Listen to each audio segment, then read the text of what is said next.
Success అయిందనేది అందరికీ తెలిసిన విషయమే.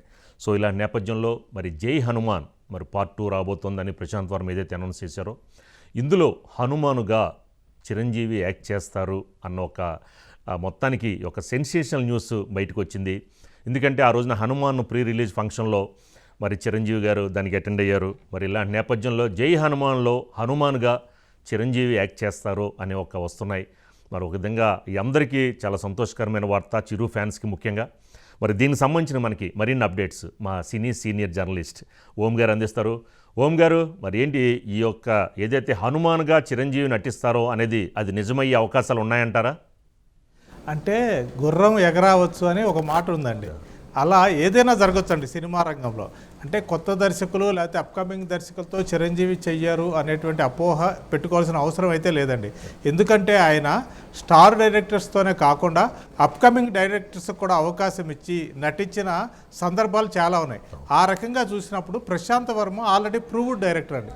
ఎందుకంటే హనుమాన్ సినిమాని అతను ఎంత కాన్ఫిడెన్స్తో తీశాడో, పాన్ ఇండియా లెవెల్లో ఆ సినిమాని రిలీజ్ చేసి దాదాపు 300 కోట్ల గ్రాస్ను వరల్డ్ వైడ్ సాధించిందండి. అంటే ఒక చిన్న హీరోని, అప్కమింగ్ హీరోని తీసుకుని ప్రశాంత్ వర్మ ఒక లార్జర్ దాన్ లైఫ్ క్యారెక్టర్ని సృష్టించి అద్భుతాన్ని సృష్టించాడు. దానికి ప్రత్యక్ష సాక్ష్యం చిరంజీవి గారే.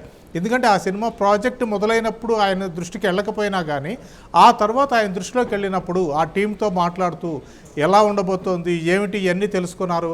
అలాగే ఇలాంటి చిన్న సినిమాకి నేను దన్నుగా నిలబడాలి అని చెప్పేసి ఆయన ప్రీ రిలీజ్ ఈవెంట్కి కూడా వచ్చారండి.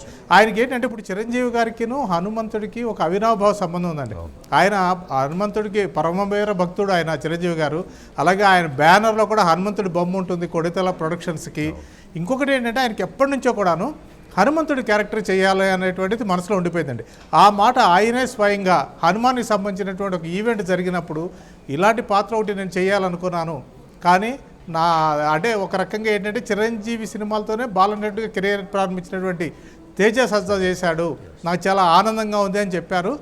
అయితే ఇక్కడ ఒక ఆసక్తికరమైంది అంటే ఇందాక మీరు అవుతుందా లేదా అనుకున్నప్పుడు అంటే అయ్యే ఆస్కారం ఎందుకు ఎక్కువ ఉంటుందంటేనండి, యాక్చువల్గా ఈ సినిమా నిర్మాత నిరంజన్ రెడ్డి కావచ్చు, అతని భార్య ఆవిడ కావచ్చు, చైతన్య రెడ్డి కావచ్చు, అసలు ఇందులో కొద్దిసేపు కనిపించేటువంటి ఏది మన హనుమాన్లో కొద్దిసేపు కనిపించే ఒక హనుమంతుడి పాత్ర కోసం చిరంజీవిని అప్రోచ్ అవుదామా అని వాళ్ళకి మనసులో కలిగింది ఆ రోజున. కానీ ఏంటంటే పెద్ద ప్రొడక్షన్, ఫస్ట్ టైము, అప్పటికే భారీ బడ్జెట్, ఎక్కువ ఖర్చు అయిపోయింది.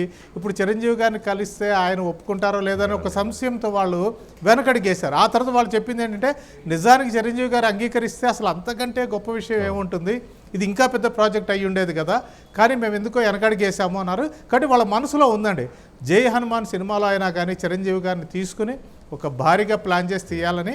అయితే చిరంజీవి గారు ఇప్పుడు వేరే ప్రాజెక్ట్స్తో బిజీగా ఉన్నారు.